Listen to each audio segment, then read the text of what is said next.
Welcome. This is my full schedule plan sneak peek. So this is just a mini course.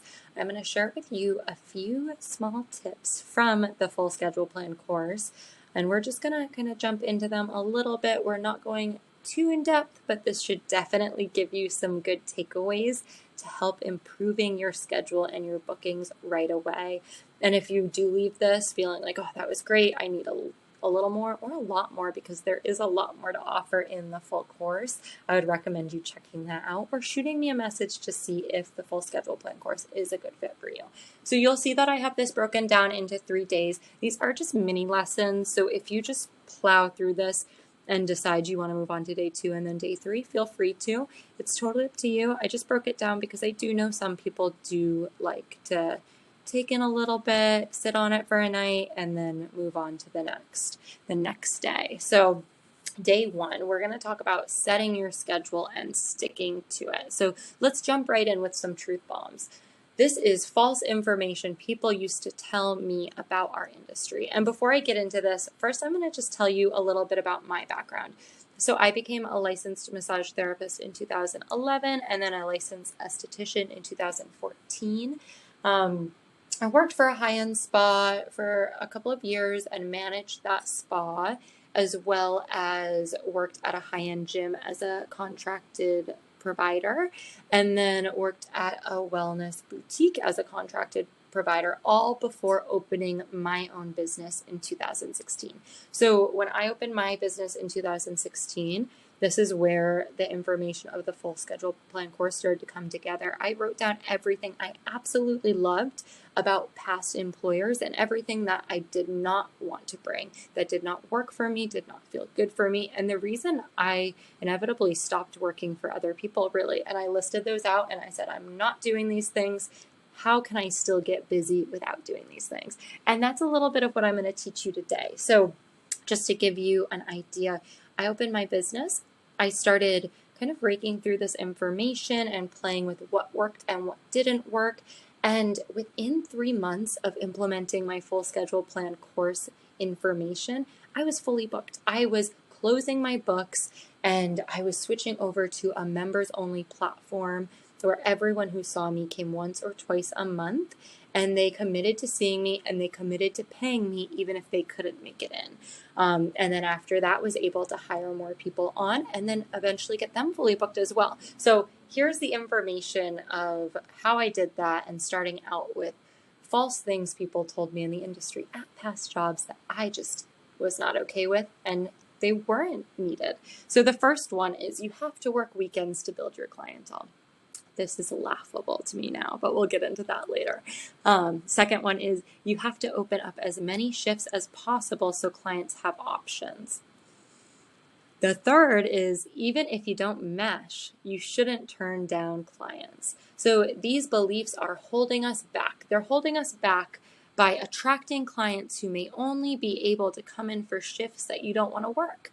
They're also holding back by burning us out when we give quality time to work and we miss out on life. And thirdly, they're holding us back by making us resent clients who don't treat us with respect. So these are all things that we're going to go over that I've been told time and time again. You need to have a busy, successful business and make money. And yes, there are ideas. If you work hard and you open up all the shifts and you see everyone and just try to make it work, you can make good money, but you're first of all not attracting your ideal client, so you're turning away other people that might be your ideal client. And second of all, you're burning yourself out. So we're going to go over next why these ideas are a recipe for disaster. So here are a few things that will literally repel your ideal clients, or just clients in general.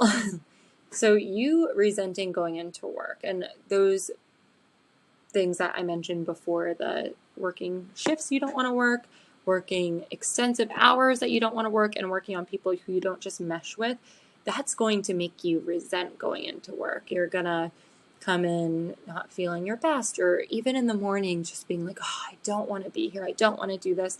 And that's not why we went into business for ourselves, is it now? So let's avoid that at all costs. The second thing would be you might be too exhausted for your clients after being in too many hours. So this example is, say you typically work morning shifts, you start your day as early as 7 a.m. This is not me, this is not my example, but whatever that might be for you or how that looks for you. Say you come in at 7 a.m., you have a client, you have a break, you have a client, you have a break, and it's just this elongated day. And then you get someone calling you saying, can I come in at 7 p.m.? And you do it because you want the money. And of course, there's going to be times that you will do this. We've all been there. But at the end of the day, you're not giving that client their best service. You're probably exhausted. You're probably over it.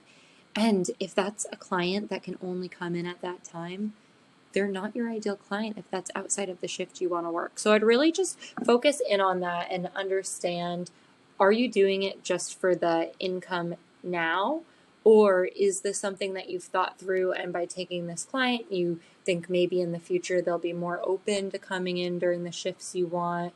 Or maybe it's a one-time thing. You really have to think these things through and make sure that it's worth the energy, the resentment, the feeling of having to stay late when you're exhausted. Is it worth it? And you can only figure that out for yourself. So the third one is having low self-esteem about your work, or an attitude because your "it was just okay" client always just wants to come back. So this is a personal example for me.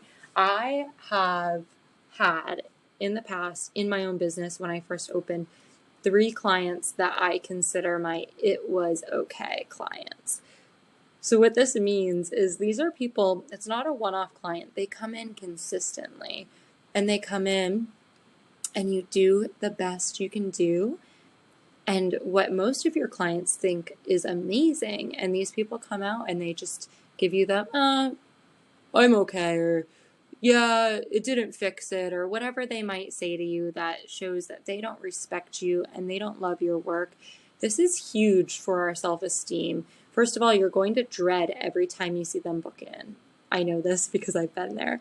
And then you're going to dread that whole day being at work, knowing that you have to deal with them. And then it brings you down a few notches, where if you see people who love what you do and respect what you do and see your talents, and they come in and they tell you, that was amazing, that was wonderful, you helped me so much, you've changed this for me. Those are people who are going to make you excited about going into work. And those are the only people that you should have as clients, really, especially as a fully booked practitioner. You don't have room for the negativity. And before I move on from that, just know that the negativity isn't always about our work. Oftentimes, it is a negative person in general, and that's just how they communicate, and they're always a woe is me type of person. I'm never great, nothing's ever perfect.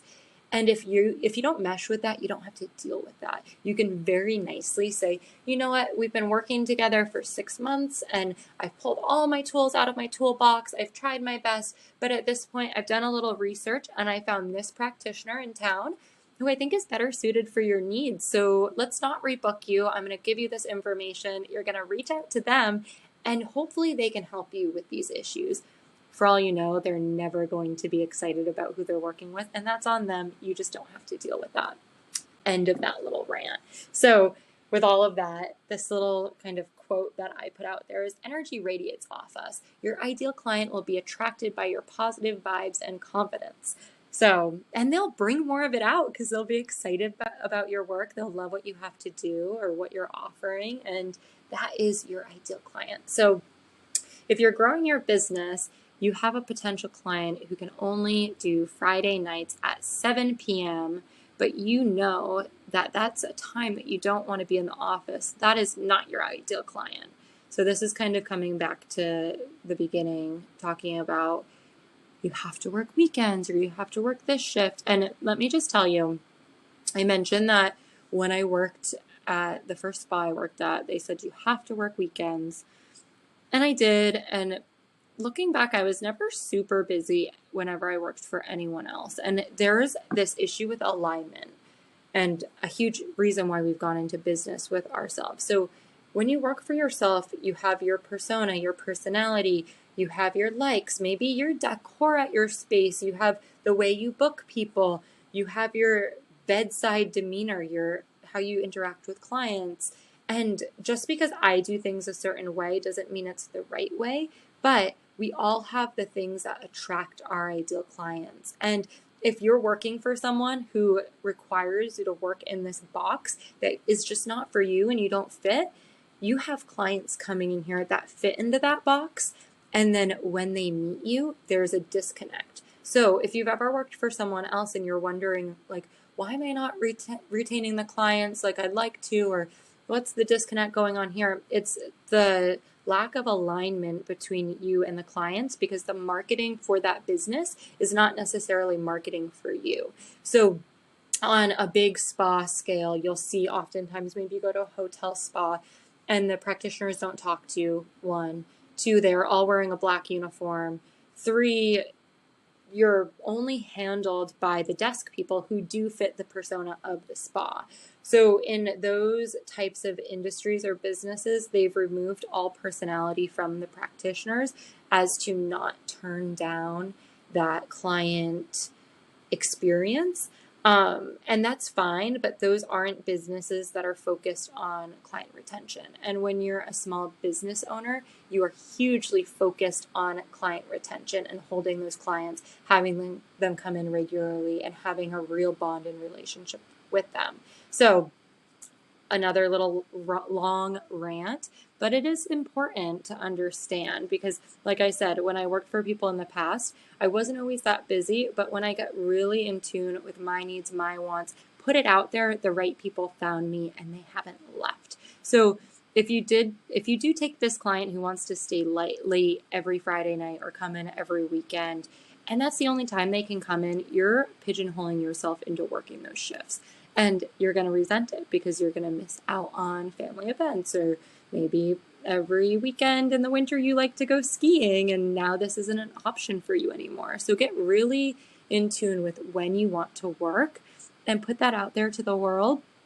And if someone comes in or calls you and they say, I really would love an appointment, typically I can come in during your normal hours, but you know what, I just threw out my back and I only have time weeknights this week.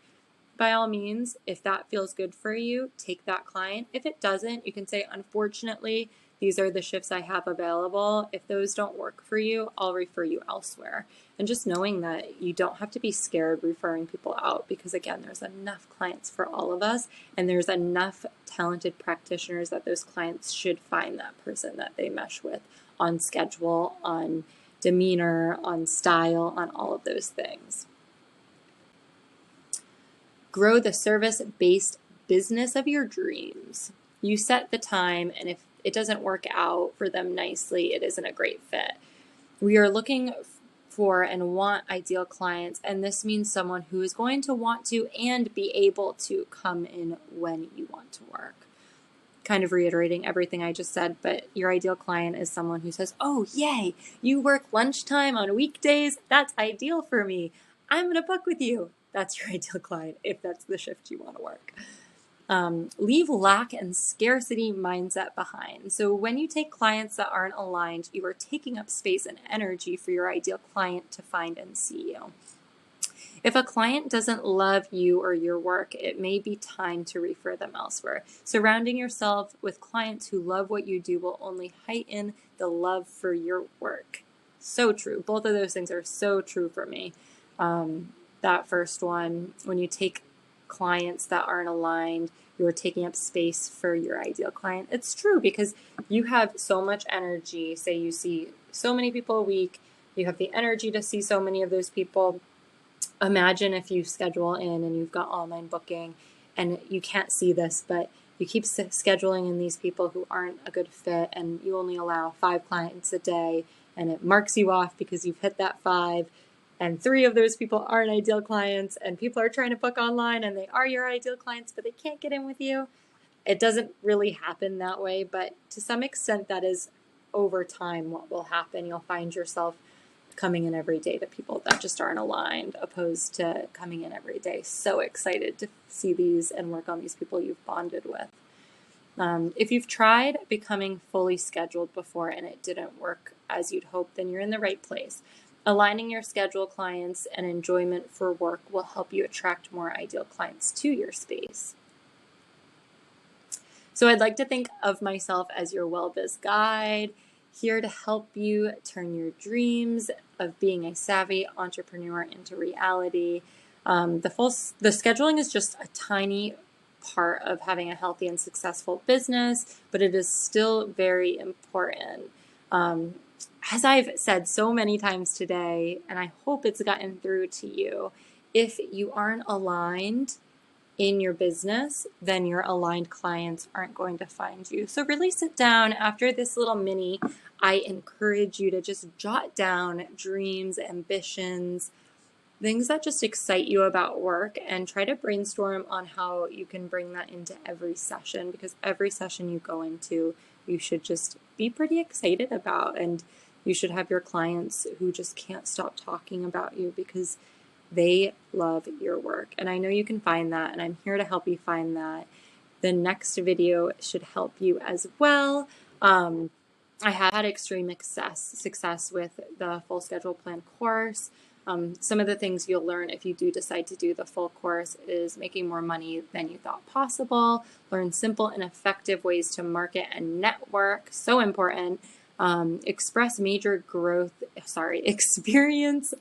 growth in your business, attract amazing clients. And the schedule is such a minute part of this. In the full schedule plan course, I get in depth about how to attract your ideal clients, and then being comfortable with promoting, booking, rebooking, upselling, all of that stuff, because we are the professionals. We are amazing at what we do, and we just have to share all of that.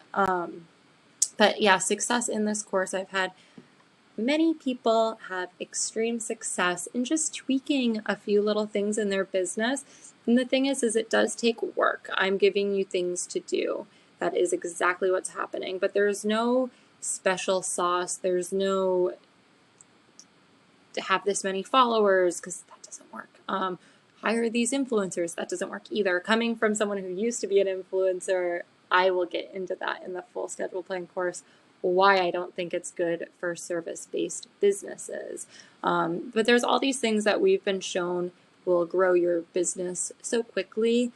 And it might work for certain businesses, but there's always a strategy behind how it works. So you can't just insert secret sauce and hope for immediate success. You have to be strategic in everything that you do for your business.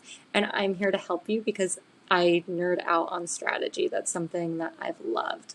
And know that you can always reach out to me if you're not sure what's right for you. You can reach out to me on Facebook. I have my email up for you, and then my Instagram. I answer DMs, just so you know. I have notifications turned off, so it might take me a little bit, but I will respond. Email tends to be a wonderful way to reach out if you have a lot of questions, though. So I look forward to seeing you in day 2, and I hope you enjoyed.